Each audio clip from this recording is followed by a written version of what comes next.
All right, get ready because today we're going to be diving into some pretty mind-bending physics. Oh, yeah. We're talking about how the universe expands, but like not in the way you can normally think about it, you know? Like not just this smooth expansion, but how it might actually emerge from the gravitational fields of like all the stuff in it, stars, galaxies. It's pretty wild. Yeah, all that cosmic stuff. Yeah, it's a pretty different way of thinking about cosmology than we're used to. Yeah, so like... You know, usually we think of this smooth, expanding universe described really well by those Friedmann equations. Yeah, the Friedmann equations, they're like our cosmological models, right? Exactly. But then what if we introduce like the reality that the universe isn't actually that smooth at all? Right. You know? It's clumpy. It's a mess. Yeah. It's a mess. Yeah. So that's the big question, right? Yeah. Like, how do we account for that? And so to really explore this... We're looking at this paper called Emergent Cosmological Expansion in Scalar-Tensor Theories of Gravity. Okay. Scalar-tensor theories. That sounds interesting. But I definitely need a little bit of a like intro to that. Like what even are those? So basically, they're like an alternative to Einstein's general relativity, which, you know, is all about curvature of space-time. Yeah. But scalar-tensor theories, they add something else. Oh. They add a scalar field. Oh, okay. Which also kind of changes how matter gravitates, how strongly it gravitates. So it's not just like the warping of space-time anymore. Right, exactly. There's like an extra force field or something. Exactly, in there. And it can even introduce what some people call a fifth force. A fifth force. Okay, that's something I want to unpack. Yeah. For sure. But first, how do we study these? Like these scalar tensor theories in the context of like the entire universe? Yeah, that's a great question. So they use this method called post-Newtonian cosmology. Post-Newtonian cosmology. Yeah, so essentially imagine like dividing the universe into smaller, more manageable cells. Oh, so like breaking the puzzle up into... Yeah, okay. Exactly. Gotcha. And within each of those cells, they use kind of a simplified version of gravity. Okay. A weak field approximation, they call it. Okay. It's kind of like zooming in on a map. Right. You get a good detailed view of like a smaller region, and then you can put all those regions together to see the bigger picture. Yeah, that makes sense. So each cell is kind of like its own mini universe with its own little gravitational thing going on. Yeah, exactly. But how do we make sure those pieces fit together? Right. We don't want the universe to have any like... Yeah, we don't want any rips or tears. Rips or tears. Yeah, exactly. Right.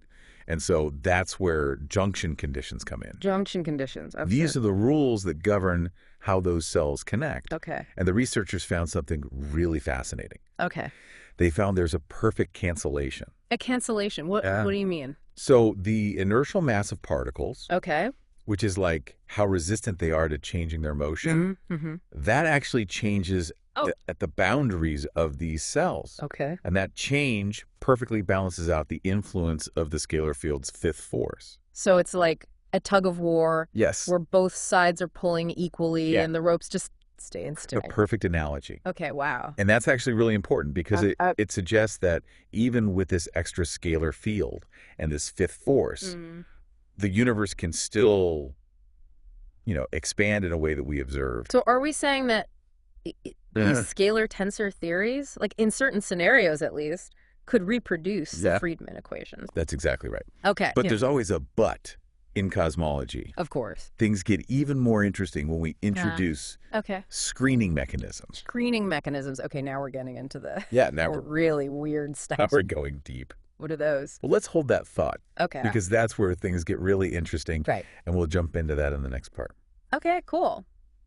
Okay, so we're back, and we're ready to dive into these screening mechanisms. Yeah. They sound kind of science fiction-y. Yeah, they do a bit, don't they? Yeah. But they're actually a really important idea in these scalar tensor theories. Okay.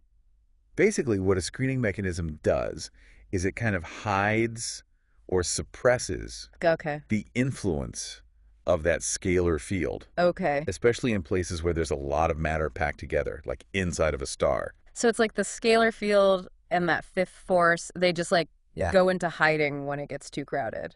That's a great way to put it. Yeah, it's like they get shy or something. Okay. So one example is the chameleon mechanism. Chameleon mechanism, okay. Where the scalar field like adapts to its surroundings. So if the fifth force is playing this like hide and seek game, right? How do we even look for it? Yeah. And how does it affect the universe's expansion? That's the million-dollar question. Mm-hmm. And to tackle that, the researchers use computer simulations. Oh, okay. They modeled a spherical mass, right at the center of each of those cells we talked about, and they gradually shrunk it. Oh, okay. So they're like turning up the density dial, basically. Exactly. They're cranking up the density so happens. to see what happens when that screening mechanism kicks in. Okay. And here's where it gets interesting. Okay. As that sphere gets denser, those Friedmann equations that we talked about, right, the ones that we use to describe the universe's expansion, they start to break down. Wait, hold on. Are you saying those equations that have been like... I know. The bedrock of cosmology for decades might not be the whole story? Yeah, it's a bit unsettling. Yeah. It suggests that when these screening mechanisms are at play, right, those equations might not be telling us the whole picture. So if the Friedmann equation's going down, like what does that even tell us about how the universe is actually expanding? Well, it implies that those screening mechanisms, they're not just passive. Okay. They actually can have what we call a back reaction effect. Back reactions meaning like they push back on the expansion itself. Exactly, yeah. They can influence the expansion. Wow. Okay, how does that even work? Think of it like this. Okay. Imagine you have a trampoline. Okay. And you put a bowling ball right in the center. Okay, yeah. It's going to create a dip, right? Right. Now imagine you have tiny little marbles rolling around on that trampoline. Their paths are going to be affected by that dip that the bowling ball makes. Yeah, okay, so the bowling ball is like a massive object. Right, like a galaxy cluster. Galaxy cluster. And the marbles are like smaller objects moving around in that gravitational field. Exactly. Now imagine the bowling ball suddenly shrinks. Okay. It gets denser. Okay. But it keeps the same mass. Okay. So the dip that it makes in the trampoline, it becomes deeper and steeper. Oh, so the marbles would be like even more affected by the bowling ball, even though the mass hasn't changed. Even though the mass is the same. And that's kind of similar to what happens with these screening mechanisms. Okay. As that scalar field gets screened in those really dense regions, it changes how it influences the space-time around it. Okay, so it's not just affecting the scalar field, it's actually changing the shape of space-time. Exactly. Which is leading to these deviations from the Friedmann equations. You got it. And keep in mind, this is all, early research. Right. They're just looking at one type of scalar-tensor theory and one screening mechanism. Yeah. The chameleon mechanism. There's a whole bunch of other possibilities out there. Right. Like, are we saying that our understanding of the universe's expansion is, like, totally wrong?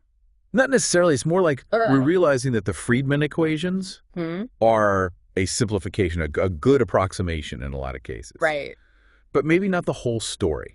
Okay. When we start to look at these really complex, non-linear effects, like these screening mechanisms, things get a bit more complicated. Okay, so we're adding nuance, detail to our models. Exactly. It's not throwing them out entirely. Right. Okay. It's all about refining our understanding. But where do we go from here? Right. So what are the next steps? One thing we need to do is look at other screening mechanisms besides the chameleon. Right. You mentioned... Yeah, the Weinstein mechanism. The Weinstein mechanism earlier. Where the scalar field gets weaker. Yeah. The closer you get to a massive object. It's like the inverse square law. Yeah, exactly. And each screening mechanism has its own unique characteristics. Okay. So understanding how each one affects that emergent cosmological expansion is really important. Yeah, so we've got like... And of course, we need to look at different types of scalar-tensor theories too. So we've got a whole toolbox of different ways to modify gravity. Yeah, that's a great way to think about it. And we're just trying to find the right tool. Exactly. Yeah. And computer simulations are really important here too. Yeah. They help us model all these different scenarios. Okay. And see how they might play out in the real universe. It's like running virtual experiments. Exactly, yeah. Right. Okay, that's cool. It's amazing what we can do with computers these days. Yeah, so it sounds like we're at this point where our understanding of the universe is getting more nuanced, more complex. It's always more complex than we think, isn't it? But there's one thing I keep coming back to. Yeah. That cancellation. Yeah. At the cell boundaries. Right.